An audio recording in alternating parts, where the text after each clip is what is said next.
চনপাড়া একসময় নামটি শুনলেই মনে হতো এ যেন মাদকের আখড়া কিংবা সন্ত্রাসীদের আতুর ঘর। এমন কোনো অপরাধ নেই যা এখানে ঘটত না।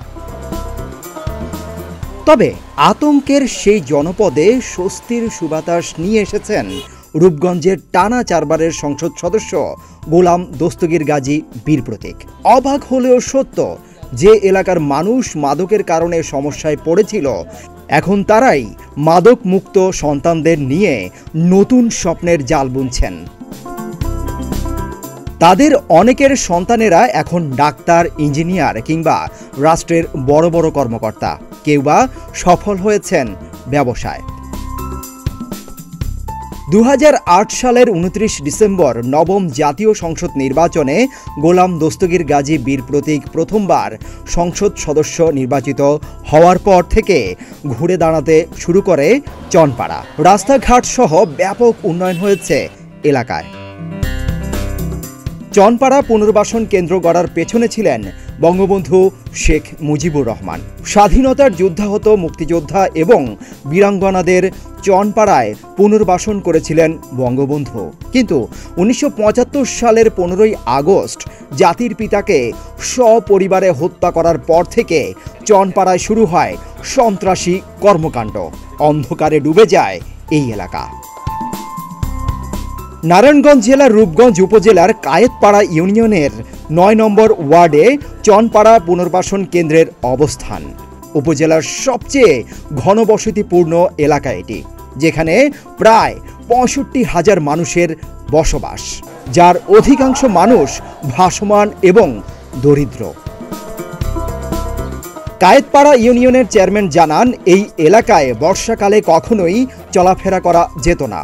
রাস্তায় হাঁটু পানি উঠে যেত, মানুষের কষ্টের শেষ ছিল না। কিন্তু বর্তমানে এখানে আসলে মনে হবে যেন নতুন এক শহর। যখন এই বর্ষাকাল আসতো তখন কোনো রাস্তাঘাটে আমরা চলাচল করতে পারতাম না চনপাড়া, কারণ আডু পানি হয়ে যেত গা। মানুষ খুব কষ্ট করত, তবে এই পানির জন্য তারা ঘর বাড়িতেও থাকতে পারতো না।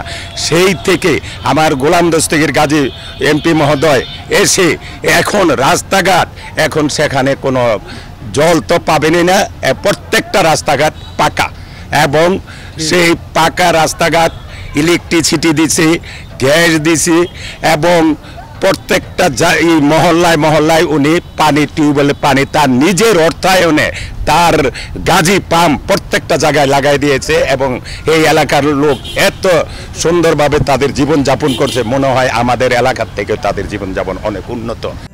বর্তমানে চনপাড়ায় এলজিইডির মাধ্যমে কয়েকটি উন্নয়ন কার্যক্রম চলমান রয়েছে।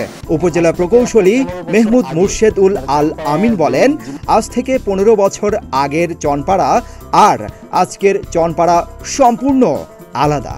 তাদের বিশুদ্ধ পানির অভাব ছিল, জীবনযাত্রার মান ছিল খুব নিম্নমানের, কিন্তু বর্তমানে তা একদম পাল্টে গেছে।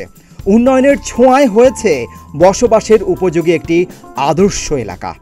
আজ থেকে আপনার 15 বছর আগে আপনারা চনপাড়া যেই জিনিসটা আপনারা দেখেছেন বা সবাই যেভাবে চিনতো, আজকে এই 15 বছর পরে, শুধু 15 বছর না, আজ থেকে প্রায় অনেক আগেই এটা শুরু হয়েছে উন্নয়নের কাজটা। আপনার চনপাড়াটা এখন মানে তাদের যে বিশুদ্ধ পানির অভাব ছিল, তাদের যোগাযোগের সমস্যা ছিল, তাদের বিভিন্ন বিষয়গুলো, তাদের সাধারণ জীবনযাত্রার মানে যে কমতি ছিল।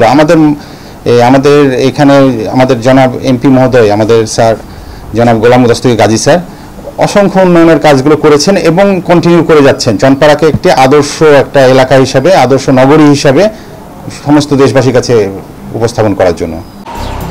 কায়েতপাড়া ইউনিয়নের প্যানেল চেয়ারম্যান সেলিনা আক্তার রিতা বলেন, এই এলাকার সব রাস্তা এখন পাকা, নতুন কোনো কাঁচা রাস্তা খুঁজে পাই না যে কাজ করব। বয়স্ক ভাতা, প্রতিবন্ধী ভাতা, বিধবা ভাতার কথা আমরা জানতাম না। এমপি সাহেব সবকিছুর ব্যবস্থা করেছেন। এখন আমি যে এখন মেম্বার, যে রাস্তা খুঁজি, যে বিভিন্ন রাস্তা করব, রাস্তা খুঁজতে গেলে দেখি এখন ওরকম রাস্তা নাই, কারণ এখন কোনো ইটের রাস্তা নাই। এখন যা করতে হচ্ছে আমাদের সিসি ঢালাই হচ্ছে। তো এই যে উন্নয়ন, আগে কিন্তু উন্নয়ন ছিল না আমাদের চনপাড়াতে, কোনো ওরকম ওরকম শিক্ষা প্রতিষ্ঠান, ওরকম অবস্থান ছিল না। আমরা যখন পড়াশোনা করছি তখনও বাড়ি মানে চাল দিয়ে পানি পড়তো, আর এখন কিন্তু তা হচ্ছে না। এখন স্যারে ভবন করে দিচ্ছে, আমাদের নবকিশাল হাই স্কুলের এখন 4টা ভবন হয়েছে, প্রায় 16 তলা, 4টা ভবন হয়েছে। আগে পানির ব্যবস্থা ছিল না। আমার মাননীয় এমপি মহোদয় আসার পরে উনি প্রত্যেকটা ওয়ার্ডে এভারেজে মনে প্রায় আমরা যদি ধরি যে শুরু থেকে 2008 সাল থেকে এখন 2024-এ এই কই বছরে প্রায় মনে করেন 90-95টা নলকূপই আছে, যেহেতু উনি সব নিজের ওনার ব্যক্তিগত অর্থায়নে। চনপাড়া এলাকার অধিবাসীদের ছিল না জাতীয় পরিচয়পত্র, না ছিল কোনো নাগরিক সুবিধা। কিন্তু বর্তমানে এমপি গাজীর নেতৃত্বে সেই চনপাড়া অনেক বদলে গেছে। এ দাবি রূপগঞ্জ উপজেলার মহিলা ভাইস চেয়ারম্যান ফেরদৌসী আক্তার রিয়ার। ওনাদের আইডি কার্ডই প্রথম ছিল না। এই চনপাড়া আইডি কার্ড করেছে, প্রত্যেকটা জাতীয় পরিচয়পত্র করে দিয়েছেন। মানুষের যে একটা পরিবেশ থাকার মতো, রাস্তাঘাট, স্কুল, কলেজ, ওইরকম সম্পূর্ণ ওনাদের একটা উপযোগী করে তুলেছেন। মানুষের যেভাবে চলতে পারে, মানুষের সুযোগ সুবিধা যেভাবে থাকে। চনপাড়া এত অবহেলিত এলাকা ছিল, সেই এলাকাকে এত সুন্দর করে দিয়েছেন স্যার, সাজিয়ে গুছিয়ে। রাস্তাঘাট এখন দেখলে মনে হয় যে একটা শহরের মতো মনে হয়। এক সময়ের আতঙ্কের জনপদ চনপাড়া এখন আদর্শ নগর। জনপ্রতিনিধি থেকে শুরু করে এলাকার খেটে খাওয়া মানুষগুলো বলছেন এমপি গাজীর ছোঁয়ায় বদলে গেছে চনপাড়া।